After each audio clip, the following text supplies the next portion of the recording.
Hello humans, this is Random Wizard and welcome to the Random Channel. Today going to be doing the best choices of Medieval Fantasy Rogue's Choice Chapter 11 Battle. So let's see what the best choices of this chapter were. Okay, so the first time I went through with this, I chose the worst option, which is use a command spell on the tentacle monster. He does not have a brain, he cannot understand my command, so it is not viable to do that. That's the worst option. That is the one I picked. And the best option so far, as far as I can see, all of these look bad. But use a command spell on the imposter, do favor less. Targeting the priestess, a few options come to you. Defecate, fall and point to the floor, worship and point to the monster. Now, I think the best option out of all of this, as far as I can see, is the third one, worship and point to the monster, which is the best option. But for some reason I just want to check what does defecate do. I'm gonna rewind this option. It's not the best option. The best option is worship, but I just want to see what defecate do. I just want to see what that does. Let me just read that shit. Defecate, fun choice. You went for that because it sounded fun. I don't blame you. Defecate, you shout. That's right, make her poo. Shouts Agra in your mind, laughing. The priestess' smug smile is gone as she grits her teeth and slows her walk. She adjusts her behind out and her abdominals tighten. Meanwhile, you notch an arrow and fire. The arrow fires straight at her naked chest but shatters before it reaches, as though the arrow has been struck by an invisible shield. Perhaps for the best, nothing comes out of the priestess' derriere. Rather, she appears to shake off your spell, her face now a mask of rage. She rushes forward and lashes with the tentacle. Okay, we already read all this. That was hilarious, though. Gotta say, redo last choice. So the best option here to go for. I mean, the defecate option was pretty good. If she would have shit herself, that would have been much more funny. So let's go with this one. The best option here is worship, which will exchange 2 favor for 2 morale. Morale is more valuable, so we'll go with that. Worship and point to the monster. Worship, you shout as you point to the tentacle monster.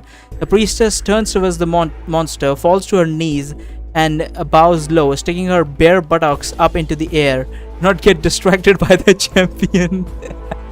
That is true, that is true. I mean, anyone would be distracted by that. Our bare buttocks up into the air. Says Agra teasingly. Clever of you to command her to do what is in her nature. As Agra speaks, you notch an arrow, take aim and fire. The arrow flies true, straight at the side of the priestess's neck. But before it strikes home, one of her tentacles shoot up as though of a mind of its own. The arrow punches completely through the tentacle but changes course, lodges in the priestess's shoulder. She screams something in her foul language as she leaps to her feet. Meanwhile, you notch another arrow and draw back. Notch another arrow and draw back. You fire. The arrow flies straight at her naked chest but shatters before it reaches her, as though the arrow had struck an invisible shield. She pulls the arrow from her shoulder and casts it away as she advances. Last time we did not manage to get an arrow through her shoulder with the defecate option, but this one is very good. Let's see. We already read all this.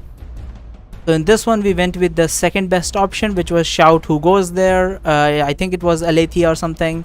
Doesn't matter. I think I'm just gonna run because that gives me 1 plus morale. Run. Although you desperately want to kill the bloody beings and you decide to run. Just get away, you think. Get to your feet, run your senses reeling. As you get closer to the doors, you feel your mind coming back to you. Agra's voice bubbles up. Clever champion, get some distance from Thog's foul magic. There's a flash from somewhere. You spin and see Kriya flames in her hand. Oh yeah, Kriya approached me before she fell into a stupor with her like my mind is gone sort of thing. The tentacle monster, now smoldering, retreats from her. Kill the thing, shouts Agra.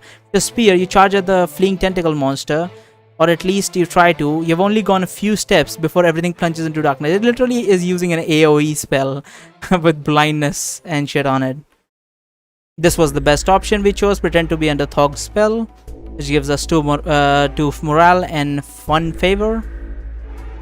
This one we went with an okay option. It's not the best, it's not the worst, but it's an okay option. We used the command spell to release, in which case she released Avis, but she immediately grabbed her again. So this time we're gonna go with cast Slippery Spell near the priestess, which will decrease 2 favor but also decrease life, but also give us morale, and morale is what's important.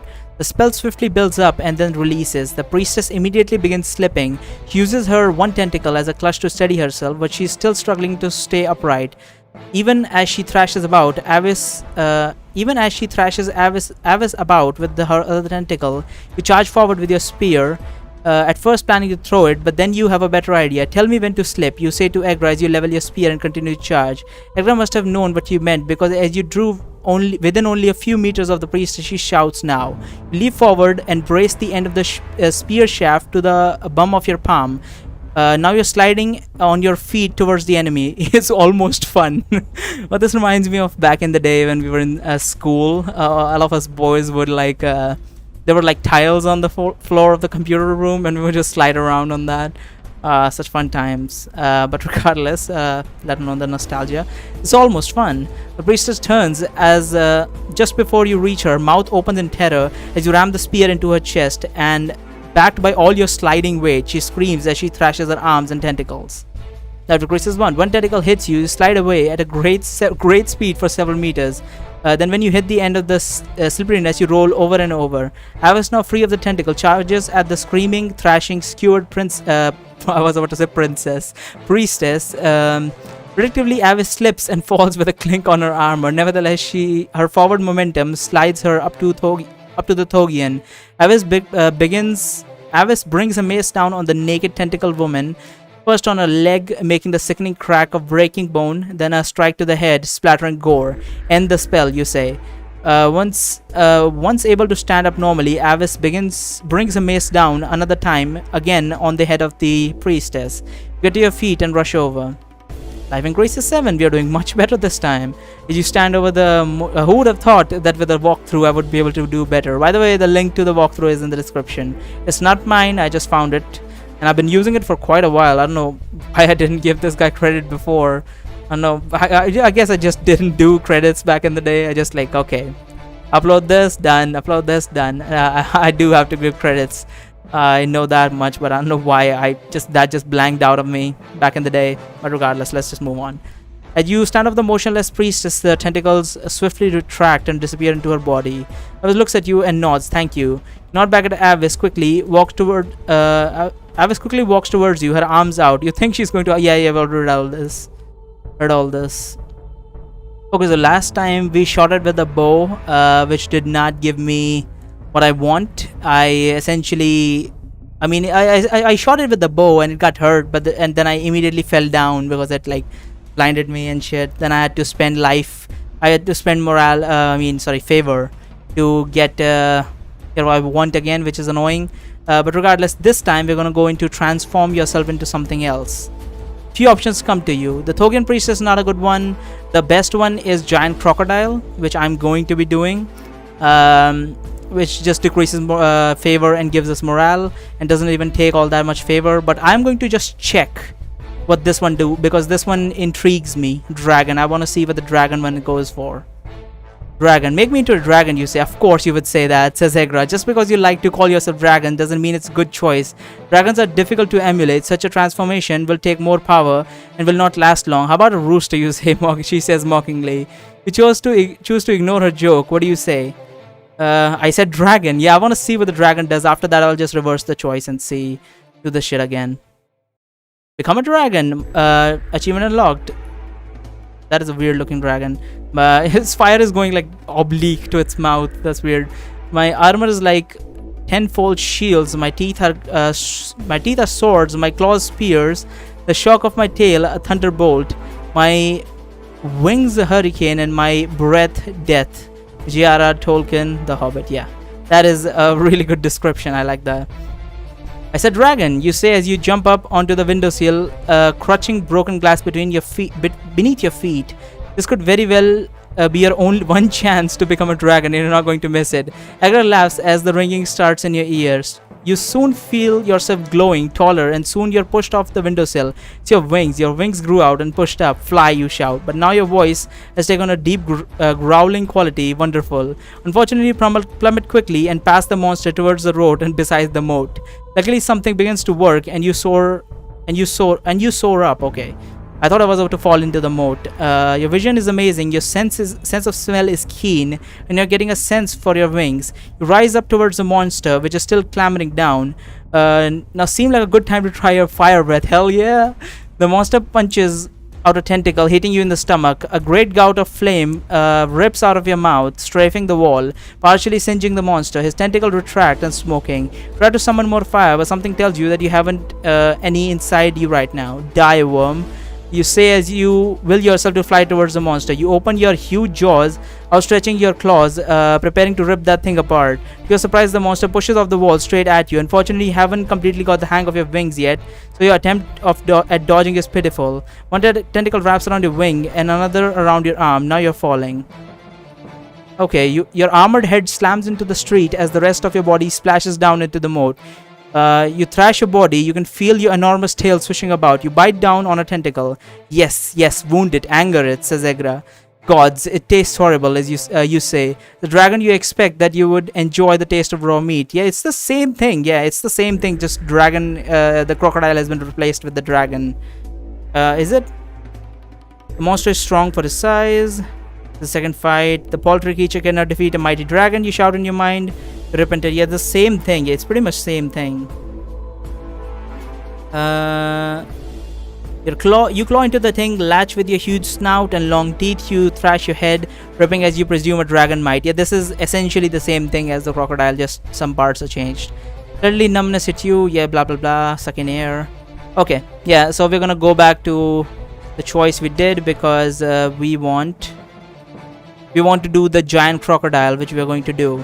Fine, a giant crocodile. I think that's the best choice if I'm not wrong. Yeah, I think that's the best choice, and that takes less favor and does not decrease my life, so I'm gonna go with that one. It gives me less morale as well, but I think I should save favor as much as possible for now. I'm not sure how much of it will be required at the end of it. So fine, a crocodile. You have never seen a crocodile. They don't live this far north. However, you have seen illustrations of them in moats. You always found them terrifying. Made me into a giant crocodile, you say, but not so large that I won't fit through the window, you add. Wonderful choice, says Egra. There is a strong ringing in your ear, followed by nausea. Everything goes black. When you return, your field of view has expanded. You can see nearly all around yourself, although things are a little blurry. Do not let the Thogian scum escape, shouts Egra. Focus on the window that your snout is sticking out of, tilting your head as so you can see your claws on the windowsill. The glass ground into fine dust under your bulk and tough hide. Down below, the spawn is silking down of the wall, probably on its way to the moat. Let me speed you along your journey, you say as you launch yourself through the window, or you try to. Your legs are short now for your size and will take some time getting used to. So instead of leaping out, you slide your belly across the windowsill and fall out. You open your mouth to catch the monster on its way down, but you're now spinning through the air. What the hell? What am I doing? Fucking spins now. Thunk. Something soft and squishy hits your back. Tentacle wraps around your head as everything explodes into the water. The moat.